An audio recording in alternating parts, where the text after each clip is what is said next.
Okay बेटा, welcome to all, good morning dear students.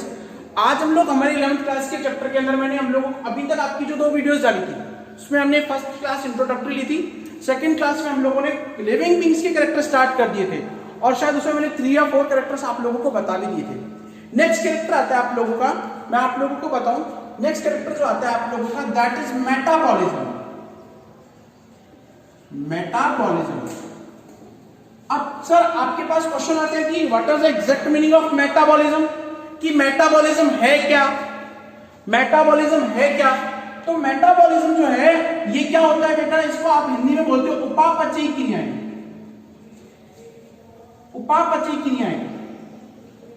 अच्छा, तो सर पहला क्वेश्चन ये आता है कि what are the essentiality of metabolism in the case of living being, कि मेटाबॉलिज्म जो है उनकी क्या आवश्यकता है लिविंग बीइंग के केस के अंदर। लिविंग बीइंग के केस के अंदर मेटाबॉलिज्म की रिक्वायरमेंट क्या है। तो जो भी हमारी बॉडी की एक्टिविटीज है बेटा, हमारे शरीर की जो भी एक्टिविटीज हैं उसके लिए मेटाबॉलिक रेट्स या उपापचयी क्रियाओं की बहुत जरूरत होती है। अब सर इसका प्रिंसिपल क्या है, ये कौन कौन सी रिएक्शन इसके अंदर इन्वॉल्व करती है। क्लास 11th के स्टूडेंट हो तो आप लोगों को थोड़ा सा इसका डीप में भी जाना पड़ेगा कि ये मेटाबॉलिज्म जो है ये किन किन पॉइंट को कंप्लीट कर रहा है सर। ठीक है, हम लोग इनको कैसे पढ़े, क्योंकि बेसिकली आप लोग जो है वो आगे डॉक्टर बनने के लिए फिर नीट वगैरह के लिए करते हैं। तो मेटाबॉलिक जो है ये रिएक्शंस बेटा 2 टाइप की होती है, इसमें 2 रिएक्शंस का इन्वॉल्व होता है, that is catabolism and anabolism. Catabolism और एनाबॉलिज्म। अच्छा, कैटाबॉलिज्म में क्या होगा, कैटाबॉलिज्म में बेटा कोई भी मॉलिक्यूल, कोई भी लार्ज मॉलिक्यूल, बड़ा मॉलिक्यूल जो है वो टूटकर 2 या 2 से अधिक छोटे छोटे मॉलिक्यूल्स को बनाता है। कोई बड़ा अणु जब टूटकर छोटे छोटे अणुओं को बनाता है तो उसे आप लोग क्या बोलते हो, कैटाबॉलिज्म। अब एनाबॉलिज्म इसका जस्ट अपोजिट है, जस्ट इसका दूसरा है, ठीक है ना, इसका अपोजिट है एनाबॉलिज्म। इसका मतलब क्या होता है कि जब 2 या 2 से अधिक छोटे अणु मिलकर 2 या 2 से अधिक छोटे अणु मिलकर किसी भी एक बड़े अणु का निर्माण करें, यानी कि लार्ज मॉलिक्यूल का फॉर्मेशन करें, that is known as anabolism. That is known as anabolism. अब आपका क्वेश्चन आएगा कि सर क्या हमारे शरीर में मेटाबॉलिक रिएक्शन होती है, सर क्या हमारे शरीर में मेटाबॉलिक रिएक्शन होती है। मैं कह रहा हूं हाँ। अब आपके दिमाग में क्वेश्चन आएगा कि सर कैसे होती है, एक्सप्लेन करो, कैसे होती है एक्सप्लेन करो। आप लोगों ने ये वर्ड पढ़ा है बेटा, अभी मैंने इसका बता भी दिया था लास्ट वीडियो के अंदर कि हमारी बॉडी में क्या होता है, रेस्पिरेशन होता है, श्वसन होता है। रेस्पिरेशन अपने आप में एक मेटाबॉलिक रिएक्शन है। कैसे, कैसे भाई, रेस्पिरेशन हमारे बॉडी में एक मेटाबॉलिक रिएक्शन है, कैसे। अब सुनना मेरी बात, हम लोगों ने फूड ऑब्टेन किया, खाना खाया, खाना खाया। अब खाना खाने के बाद क्या होगा वो सुनना। खाना खाने के बाद हमारा फूड क्या हो गया, डाइजेस्ट हो गया। क्या हो गया, डाइजेस्ट हो गया, खाना पच गया और क्या बना, ग्लूकोज बना। और क्या बना आपका, ग्लूकोज बना। ठीक है, अब ये ग्लूकोज के ऊपर जब आप लोग सांस लेते हो, जब आप लोग सांस लेते हो तो एनवायरमेंट की ऑक्सीजन आ गई, ऑक्सीजन अंदर एंट्री कर गई, ग्लूकोज क्या गया, ब्लड में गया और ब्लड में क्या आ गई, ऑक्सीजन आ गई। यहां से जाता है आपकी सेल में, कोशिका में, ठीक है, और उस कोशिका से जाता है ये कहां पर, आप लोगों के माइटोकॉन्ड्रिया में। कहां जाता है, माइटोकॉन्ड्रिया में। कहां जा रहा है आपका ये, माइटोकॉन्ड्रिया में। अच्छा, माइटोकॉन्ड्रिया में जाने के बाद ये जो ग्लूकोज है ये टूट जाता है 2 मॉलिक्यूल। हालांकि आप लोग क्लास 11th के अंदर ये डिटेल में पढ़ेंगे, 2 मॉलिक्यूल में, किसके, पायरुवेट में। अब ग्लूकोज हमें पता है 6 कार्बन का मॉलिक्यूल है और ये पायरुवेट, ये क्या है, 3 कार्बन के मॉलिक्यूल है। ये क्या है, 3 कार्बन के मॉलिक्यूल है, ठीक है ना। अब टूट गया, टूट गया। अब ये पायरुवेट क्या करेगा, पायरुवेट भी आगे चलकर सिंथेसिस करेगा एटीपी का, यानी कि एक एडिनोसिन में अणु आकर जुड़ जाएंगे, तो ये एनर्जी बन गई। ये नहीं पहले टूटा फिर इसे सिंथेसिस कर दिया, जुड़ गए। क्लियर है? तो ये क्या है? मेटाबॉलिक रिएक्शन है। ये क्या है? मेटाबॉलिक रिएक्शन है। ठीक है, प्लांट में करें तो प्लांट में बेटा फोटोसिंथेसिस जो है वो भी मेटाबॉलिक रिएक्शन होती है और रेस्पिरेशन जो है वो भी मेटाबॉलिक रिएक्शन होती है। What it? अब इसके बाद नेक्स्ट टॉपिक आता है हमारे पास, नेक्स्ट कैरेक्टर आता है हम लोगों के पास में। अभी हम लोगों ने मेटाबॉलिज्म तक पढ़ लिया, ग्रोथ पढ़ लिया, मेटाबॉलिज्म पढ़ लिया। अब आता है एक word excretion.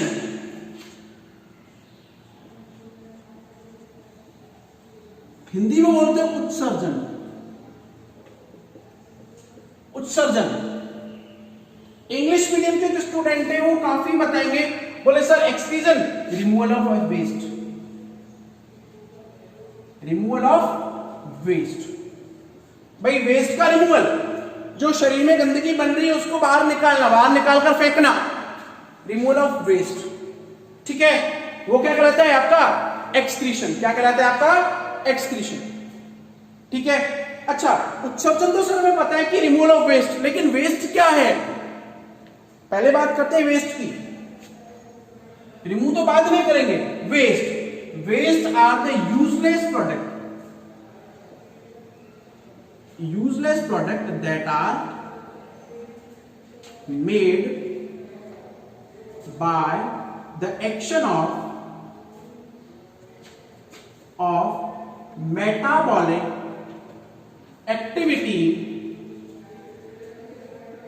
inside the human body, yet inside the body of living organism। अच्छा, अगर हम लोग बात करें, आप लोगों ने 10th क्लास के लेवल तक पढ़ा होगा, हम लोग बात करें आप लोगों ने 10th क्लास के लेवल तक पढ़ा होगा कि हमारी बॉडी में वेस्ट जो है वो कितने टाइप के बनते हैं। तो मैं आप लोगों को बता दूं कौन कौन से। सबसे पहला आता है आपका गैसियस वेस्ट। कौन सा आता है? Gaseous waste. गैसियस वेस्ट, ठीक है। गैसियस वेस्ट में क्या होता है? हम लोगों ने ऑक्सीजन जो बॉडी में लिया, बदले में क्या हुआ? CO2 जो बाहर निकल गया, तो CO2 क्या है? गैसियस वेस्ट है। CO2 क्या है? गैसियस वेस्ट है। तो ये आपके किसमें बनते हैं? आपके रेस्पिरेशन के दौरान ये इस तरीके के वेस्ट बनते हैं। रेस्पिरेशन के दौरान ये इस तरीके के वेस्ट बनते हैं। सेकेंड थिंग इज दैट, दूसरा क्वेश्चन, दूसरा क्या है? कौन से टाइप का वेस्ट है? तो दूसरे टाइप के वेस्ट की अगर मैं बात करूं तो ये सेकेंड टाइप का वेस्ट है, ये बेटा होता है आपका soluble waste. Soluble waste, soluble मतलब जो आपके ब्लड में है, गुलित अपशिष्ट बोलते हैं हिंदी में इनको, गुलित अपशिष्ट, गुलित अपशिष्ट बोलते हैं बेटा इनको, ठीक है। अब सॉल्युबल वेस्ट किसमें? ब्लड में। ब्लड में क्या होगा?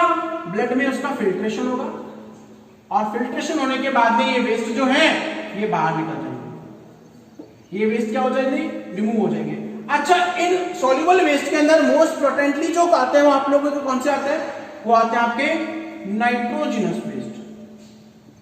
नाइट्रोजिनस वेस्ट मोस्ट पोटेंटली आप लोगों को कौन से आते हैं इसमें? नाइट्रोजिनस वेस्ट, यानी जिनमें क्या है? नाइट्रोजन का कंटेंट है।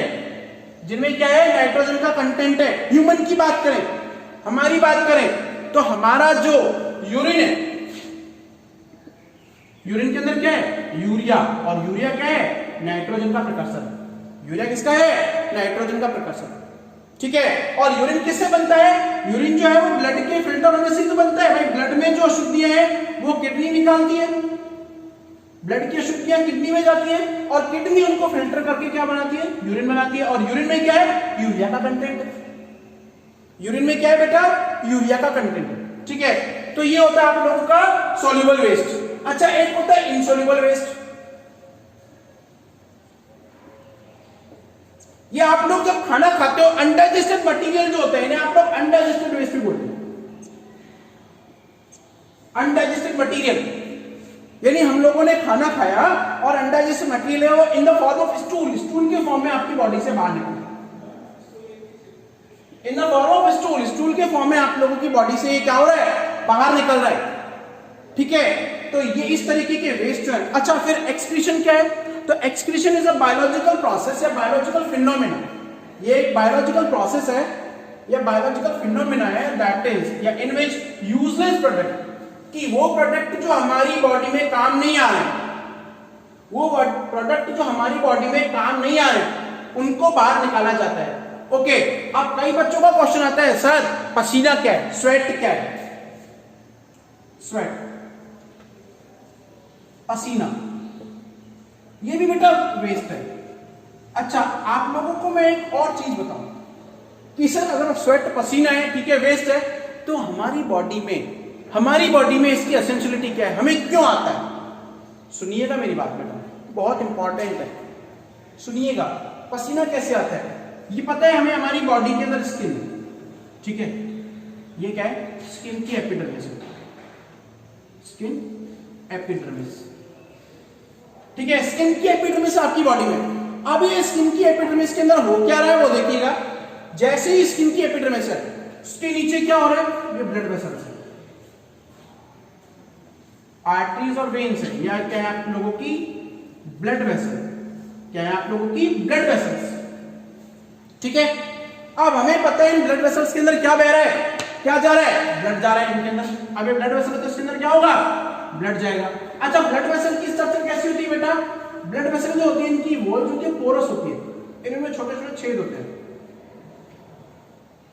पोरस होती है, छोटे छोटे छेद होते हैं, स्मॉल पोर्स होते हैं। अब इन पोर्स में से क्या होता है, ब्लड के थ्रू आप लोगों के मिनरल्स, आप लोगों के सॉल्ट और सम अमाउंट में वाटर कंटेंट जो है ये बाहर निकलता है। तो आप लोग वो किस फॉर्म में आता है, पसीने के फॉर्म में आता है, ठीक है। हालांकि ये ब्लड के अंदर क्या है, वेस्ट कंटेंट है, हालांकि ब्लड के अंदर क्या है, वेस्ट कंटेंट है, ठीक है। लेकिन सर इसकी एसेंशियलिटी क्या है, आप तो उल्टी बात करते हो हमेशा, एसेंशियलिटी की बात करते हो कि ये जरूरी है आना, अगर पसीना नहीं आएगा तो इसका मतलब हम लोग स्वस्थ नहीं है, हम लोग हेल्दी नहीं है। हाँ बिल्कुल, मेरे देखो बहुत ज्यादा पसीना आता है, ठीक है। अब क्या है, स्वेट जो है सबसे पहला काम, एक तो ये बॉडी में से रिमूव करता है, किसको रिमूव कर रहा है बॉडी में से, एक्स्ट्रा सॉल्ट को, ठीक है, मिनरल्स वगैरह एक्स्ट्रा अमाउंट के अंदर है, या फिर एक्स्ट्रा वाटर की बात करें या फिर वेस्ट प्रोडक्ट की बात करें, वेस्ट को रिमूव करता है।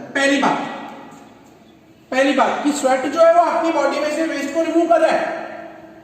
दूसरा सर ये क्यों जरूरी है, सुनना मेरी बात, सुनना।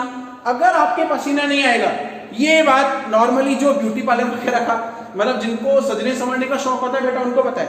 हम लोगों ने देखा होगा सनबर्न, ठीक है, हमें पता है कि गर्मियों में जो हमारे अर्थ का टेम्परेचर है वो 50 डिग्री के अराउंड पहुंच जाता है, और हमारी जो स्किन है वो 35 to 40 डिग्री सेंटीग्रेड टेम्परेचर ही आपकी स्किन जो है वो बियर कर सकती है। अब ज्यादा टेम्परेचर हुआ, एक्सेसिव टेम्परेचर हुआ, तो उसके इसके अंदर क्या होगा, आपको स्वेटनिंग होगी, आपको क्या होगी, स्वेटनिंग होगी, पसीने आएंगे, और जैसे ही पसीना आया तो ये स्किन को प्रोटेक्ट करेगा, स्किन की एपिडर्मिस को प्रोटेक्ट करेगा। क्यों प्रोटेक्ट करेगा, ताकि डायरेक्टली सन रेज जो है वो आपकी स्किन को ना भेज पाए, ठीक है, इससे आपकी स्किन जो है वो सनबर्न ना हो उसके अंदर। व्हाट इट, थर्ड क्या है, थर्ड क्या है, ये आपकी स्किन की पीएच, आप लोग 12th क्लास के अंदर जाएंगे तो ये इसके अंदर आएगा, आपका इसके अंदर आएगा, इम्यून सिस्टम के अंदर आप लोगों के आएगा ये, ठीक है। 12th क्लास में जब जाएंगे तो कि स्किन की पीएच को ये मेंटेन करता है। नॉर्मली बेसिक पीएच बनाता है, एल्कली पीएच, एल्कली पीएच बनाता है। तो इस पीएच के ऊपर जो आपके माइक्रो ऑर्गेनिज्म है, माइक्रो ऑर्गेनिज्म फंगस वगैरह जो है, ये आपकी स्किन के ऊपर ग्रो नहीं कर पाते हैं बेटा। तो इसलिए भी आप लोगों की बॉडी में स्वेटनिंग आना जरूरी है, पसीने आना जरूरी है। Got it. तो ये हो गया आप लोगों का लिविंग बीइंग का एक और कैरेक्टर, एक्सक्रीशन। अब बात करते हैं हम लोग नेक्स्ट कैरेक्टर की। हालांकि मैंने आप लोगों को मूवमेंट वगैरह पूरा बता दिया था। अब मैं आप लोगों को एक बात बताऊं कि 2 वर्ड आते हैं, एक तो होता है लाइफ साइकिल, काफी बार ये क्वेश्चन पूछा गया है, ठीक है, जनरली हम लोग पूछ भी लेते हैं। और एक होता है लाइफ स्पान, जीवन अवधि और जीवन चक्र, हालांकि मैंने बीच में टॉपिक डाल दिया, सॉरी फॉर डिस्टर्बेंस, लेकिन ये समझने के पॉइंट ऑफ व्यू से बहुत जरूरी है। लाइफ स्पान और लाइफ साइकिल। सर क्या बीच में आप टॉपिक डाले जा रहे हो? What are the exact meaning of such things? जीवन अवधि यानी बर्थ से लेकर डेथ तक। अब डेथ भी कैसी? नेचुरल। आप लोग हंसोगे कि सर क्या ये नेचुरल और आर्टिफिशियल? आर्टिफिशियल क्या कोई मशीन आती है मारने की? मशीन आती है। नेचुरल मतलब कोई भी व्यक्ति जो है अपना जीवन पूरा करके फिर उसका डेथ हो तो उसे आप लोग क्या बोलते हो? Natural death. ठीक है, तो बर्थ से लेकर डेथ तक के बीच का जो टाइम है that is known as life span. वो क्या कहलाता है? Life span. फिर सर जीवन चक्र क्या है? जीवन चक्र क्या है? अब सपोज दैट कि कोई भी व्यक्ति ए है, ए का क्या हुआ? बर्थ हुआ, ए का जन्म हुआ। ठीक है, बर्थ होने के बाद मैं मनुष्य की बात करता हूं, एक कोई पर्सन है ए, इसका जन्म हुआ। अब जन्म होने के बाद क्या होता है कि जैसे ही जन्म हुआ, आफ्टर बर्थ, जन्म होने के बाद क्या होगा कि अब भाई उसकी ग्रोथ हुई, यानी कि वो टीन एज में आया। टीन एज के बाद क्या हो गया कि उसने क्या कर दिया? रिप्रोड्यूस किया, जिसे आप लोग क्या बोलते हो? अडल्ट फेज बोलते हो। अडल्ट फेज बोलते हो। ठीक है, अब वो अडल्ट फेज से रिप्रोड्यूस किया तो उसने नए यंग वन बी को प्रोड्यूस किया। भाई एक ही संतान हो गई बी। अब अडल्ट फेज से वो ओल्ड स्टेज में आया, भाई बुढ़ापा आ गया उसके शरीर में। और बुढ़ापे के बाद एक नया वर्ड आता है बेटा, आप लोगों के लिए बिल्कुल नया। यहां तक तो आप लोगों ने पढ़ा भी होगा, 10th लेवल के टीचर्स या 10th क्लास के स्टूडेंट पढ़ते हैं। सेनेसेंट।